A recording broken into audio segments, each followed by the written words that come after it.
Hello, today I'll be reading yet again just a single true story off of Reddit. Pardon me if I sound horrible, but I'm a bit sick right now, but I hope you can still enjoy the video. Now let's get right into the reading.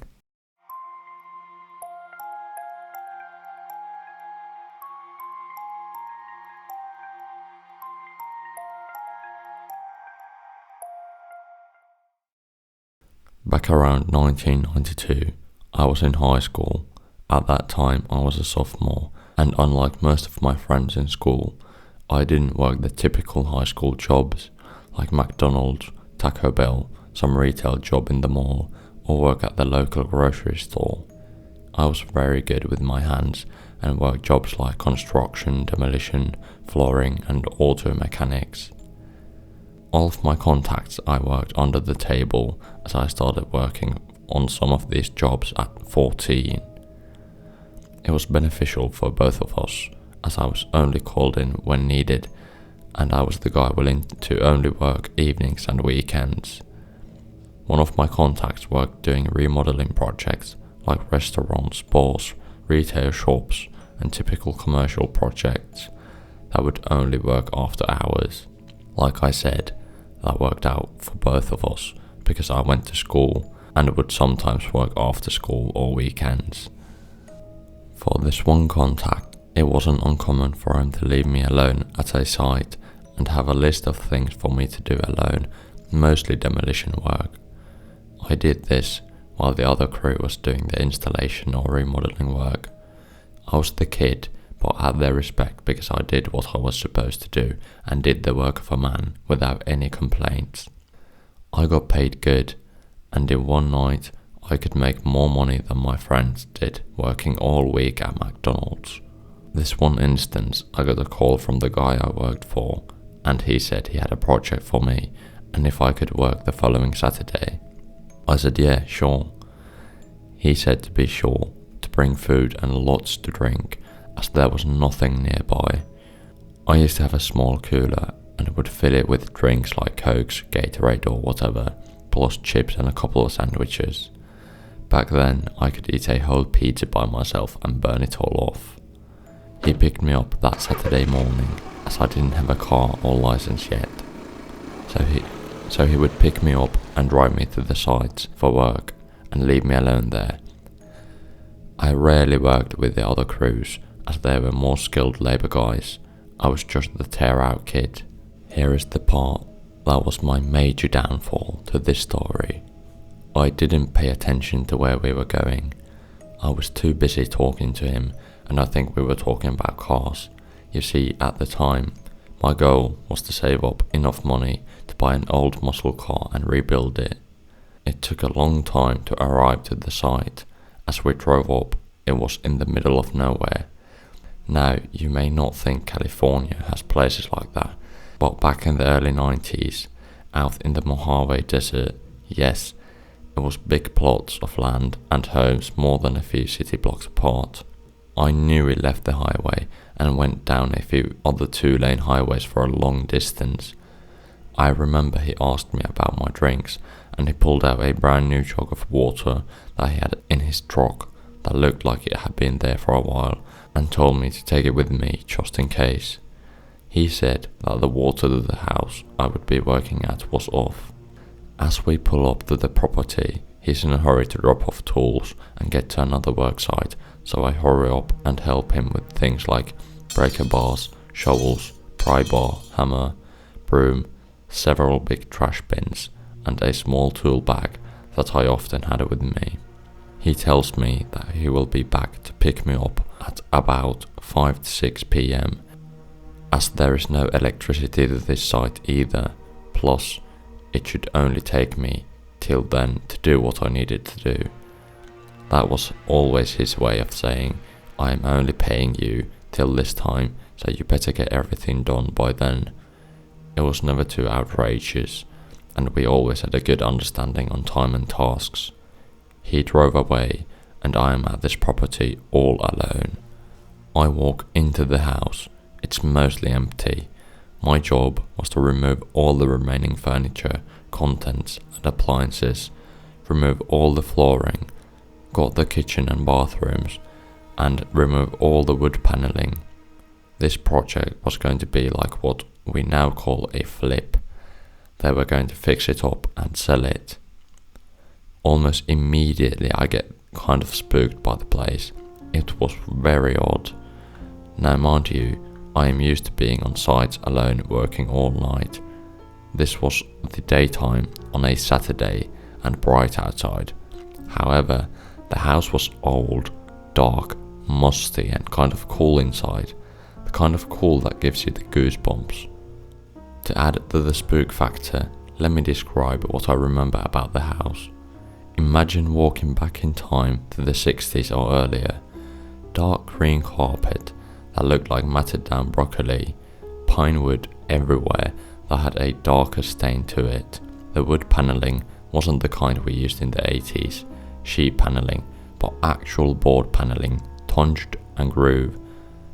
Old window curtains that looked like someone's grandma made, avocado green sink, stovetop oven, the stuff that was left behind like old furniture, and a closet full of old stuffed animals that looked to be about 30 years old.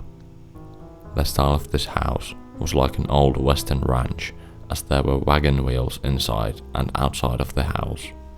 I had an old battery-powered radio, but only could get a few stations, but was just happy for the noise. I started removing all the junk from the house, and as I normally did on a project, if there wasn't a dumpster on site, I made a trash pile. I tore up all the flooring next. To my delight, everything seemed to come up with ease, and it was rip, cut and toss. I took a big demo hammer to the kitchen and tore it apart in less than an hour.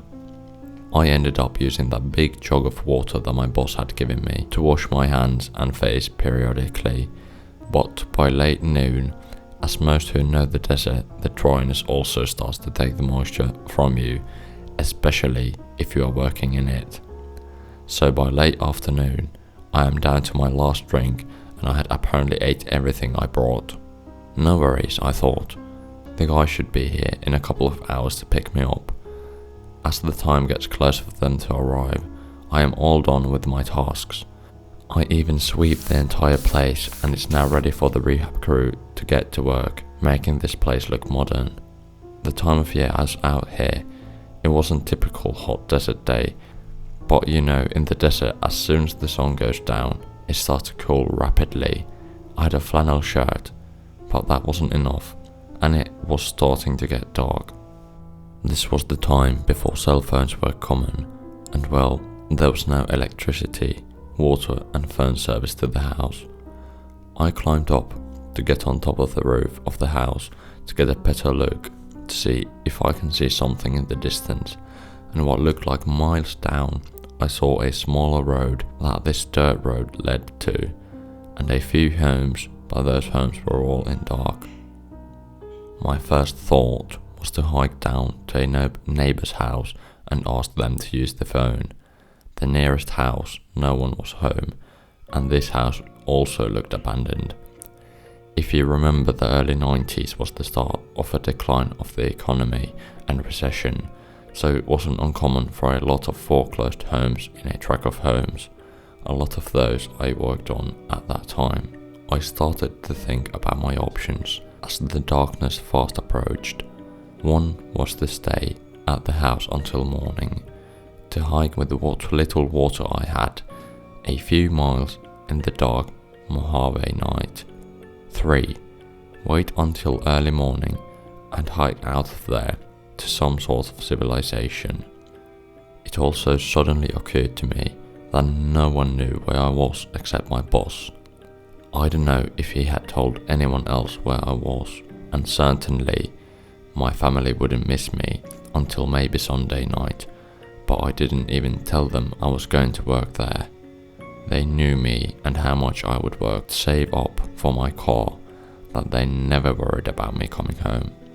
As full darkness was all around me, it was amazing looking out the night sky, and lucky for me, the moon was bright. I didn't have a flashlight or any way to make a fire, even though I tried. I was going to make a small bonfire out of broken up construction debris as the temperature started to fall probably down to the low 40s. My only option was to go back inside the empty creepy house that somehow seemed even more creepy sitting alone in the dark. At about 8 PM, the batteries on my radio, which was my only source of little light and noise, started to die. I grabbed an old wooden chair and sit in the living room of this house, facing the door. I am starting to hear wind, odd noises, which I assume are animals in the distance, and what sounds like leaves crackling under my feet. I'm starting to shiver from cold, so I set off on trying to start a fire in the fireplace. Imagine like Tom Hanks in Castaway trying to start a fire. At least this was keeping my mind off my situation. Sitting in this living room next to the fireplace of the house seems even more darker than it should have. Mind you, in the daytime, the inside seemed dark, so with only the moonlight it was pretty much sitting in complete darkness. My mind starts to play tricks on me, and I am seeing shadows moving outside and inside the house. I am also starting to hear someone talking, like whispers or something.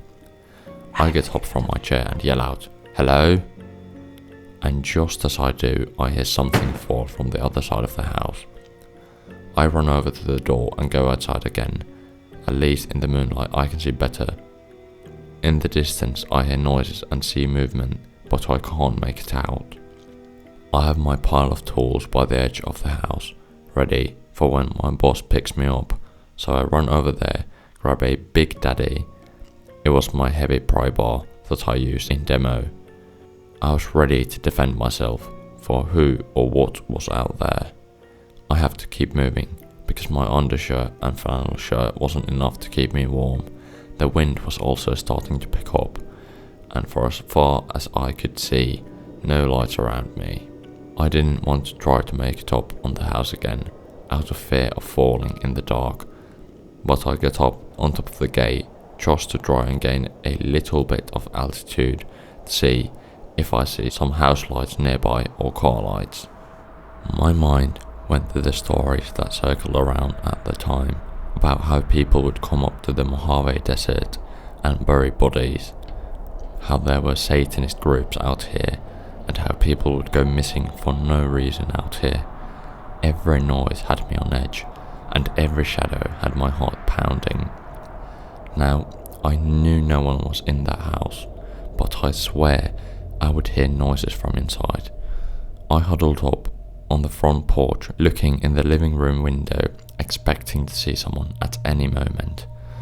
By around 11 PM, I look at my watch thinking, this is going to be a long night, as all this stuff only happened since it got dark.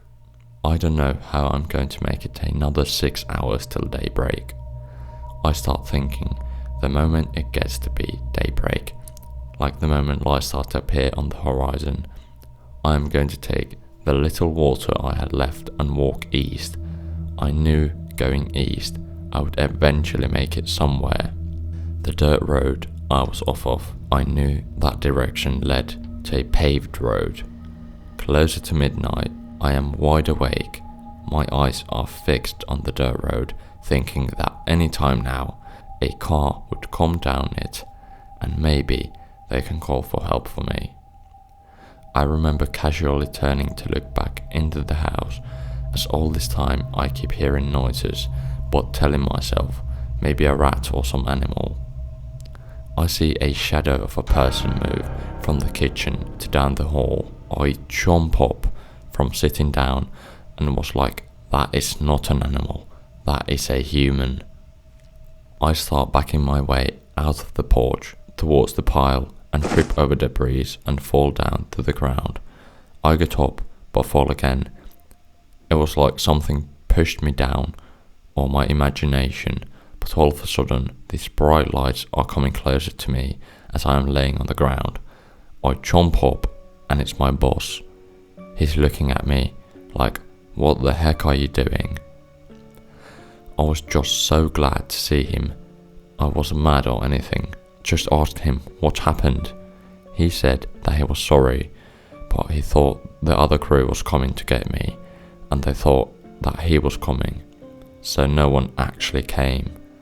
He said it wasn't until later that evening he asked the other crew leader about how far along I got, that he said I didn't go get him. Well, it took him almost 2 hours from where they were working to come get me. He felt really bad and told me he was going to pay me for the entire time I was out there. He also grabbed a can of Coke from his cooler and asked me if I was thirsty, and I drank that all in one gulp. Once we got back towards civilization, he went through a fast food drive and I ate like I had never ate before. As he was driving me home, I asked him about the house. I told him how creepy it was. He said he didn't have any information on the house, only just what we were supposed to do. After that, I made sure to always keep extra batteries, flashlight, and double the amount of liquid. Right, that's it for today's reading. Not a paranormal story of any sort, but I think all the more horrifying. And sorry, again, I sound quite horrible in this video, but I hope you still enjoyed it. You can leave a comment how you liked it. Yet again, just a single story.